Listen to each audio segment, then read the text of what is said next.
Welcome back to Learning the Tarot. Today we are learning about the Two of Swords. So this one, it felt like the two reference books that I've been using kind of clashed for what this meant in some ways.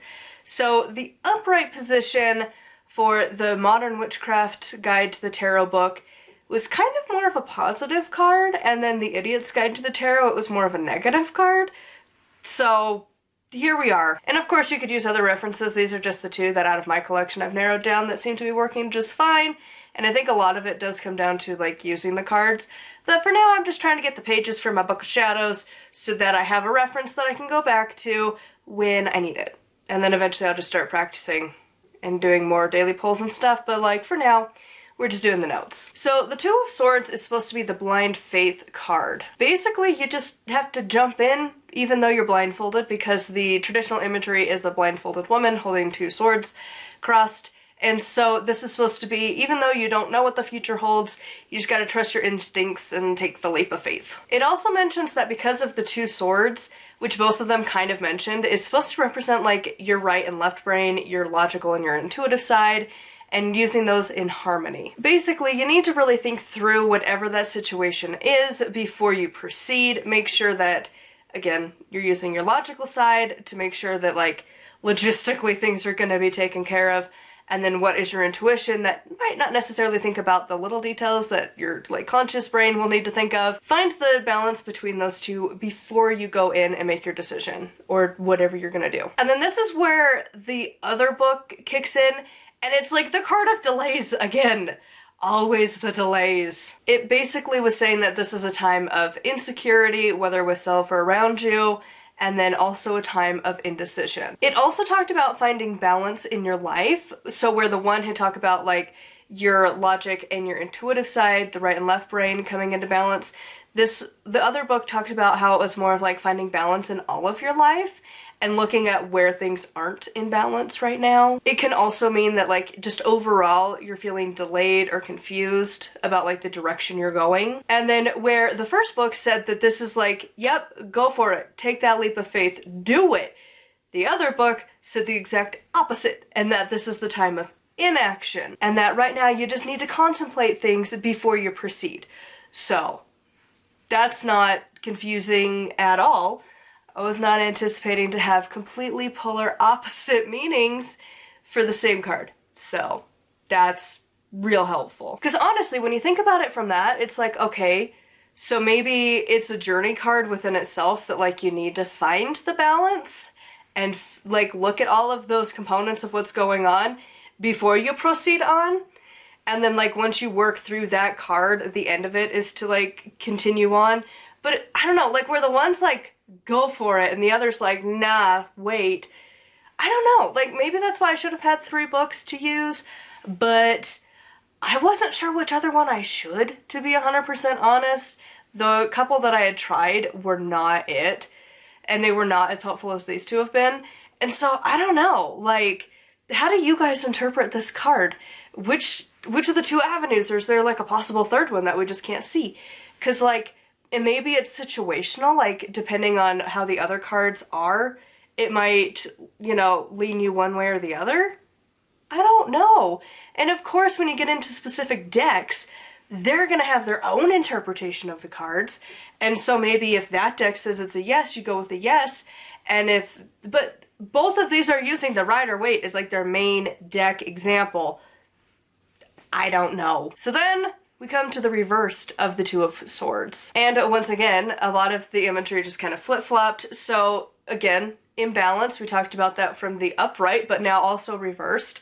Again, the Modern Witchcraft Guide, this one's now saying that this is a time of imbalance in your life. You need to evaluate like where that is, how you're going to deal with it. And of course, when you find imbalances in your life, it can be extremely frustrating. And yet also, it warns that you shouldn't sit there analyzing everything endlessly. You still need to make a decision and make an action. And so it was kind of like, well, okay then. And then the reversed for the Idiot's Guide was saying that this card is like basically like you have the confidence to proceed with whatever you're doing, and just kind of gives you like the go ahead. So it's kind of feels like the meanings are just flip-flopped depending on which book you're looking at, really. So this is one of those cards that was kind of complicated, and I'm not sure exactly what you're supposed to do with this. And like, it makes me want to go get other books of like actual decks and like their guidebooks and see what they say. Because initially that's how I was learning the tarot, is I just grabbed all of the guidebooks that I have and used those as my reference points, because they all use different imagery versus just the Rider-Waite, because honestly a lot of decks have moved away from that now and they use their own imagery, and so it kind of gives a different meaning to the cards.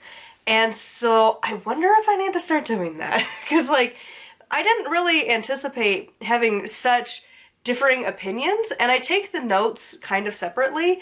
So I do all of the like swords, I'll do like ace through king, all from the like one book at a time. So I'll do the Modern Witchcraft Guide, I'll do that one all at once, and then like on a different day I'll go through and I'll do the Idiot's Guide on a different day all the way through. And then I'll take a third day to compare them. That day is today. And it's like, wow, these are like polar opposites. And I don't know if that's going to continue, because like, I remember the Idiot's Guide more because I did that one more recently. But it's like, I don't know. Are they all going to be like this? Because it feels like, if I remember correctly, in the Idiot's Guide to the Tarot, it talked about how basically all of the swords are like, if they're upright, it's negative. If it's reversed, ironically, it's the positive meaning for the card. And it seemed like the Modern Witchcraft Guide to the Tarot didn't have that as much. It was pretty balanced. Some were like that, but others weren't. It was still the upright was the good position for the card. So I don't know. And with them being in such conflict of meaning between the two sources, I don't know. So I feel like it would just kind of depend on how the rest of the reading goes. And that's one of those where it's like, if you got this as a one card pull, how would you interpret this? Because like, again, I usually will just flip to my guidebook and then I pick out what things are standing out in that moment. And that's how I usually will read, especially for myself, because like I haven't done readings for people in a long time, because it's just not something I'm really passionate about. And so, I don't know, like, if I pulled this just on its own, I guess if I had to just like assume, like let's just say today I decided to pull a tarot card and I pulled the Two of Swords, I would look at it, I don't know, like I guess upright, it would probably be to, I don't know, like how would you pull this card as a one day thing? Because the one side of it's like, take a leap of faith, do whatever you're wanting to do, whatever your goal is, like you got this. Like just make sure you like are, you know, balancing both sides of your brain. And then the opposite side of it is like, don't do it. You need to think about things before you do it. And like, is that the upright position where it's basically like think before you do, but still do? And then the reversed is like, I don't know, but they're both like don't but do. I don't know. I would love to hear your interpretations for this one, because this is one that I really didn't anticipate having such like crisscross. Yeah, because it's the Two of Swords and it's crisscrossed. Anyways, I don't know. I'd love to hear your interpretations. Again, this is why we're learning the tarot together. Because, yeah, I don't know. I feel like I need to pull some cards and like look at them in different decks and see how they describe it for this exact reason. So anyways, I would love to hear if you've encountered this problem. How do you interpret this card in the comments down below? Huge thank you to my patrons. I'll have their names here on the screen. If you'd like to support me and get access to exclusive content, it is patreon.com/nightwillowcrafts. Make sure to like and subscribe. I post every single day, and until next time, thank you so much for watching, and blessed be.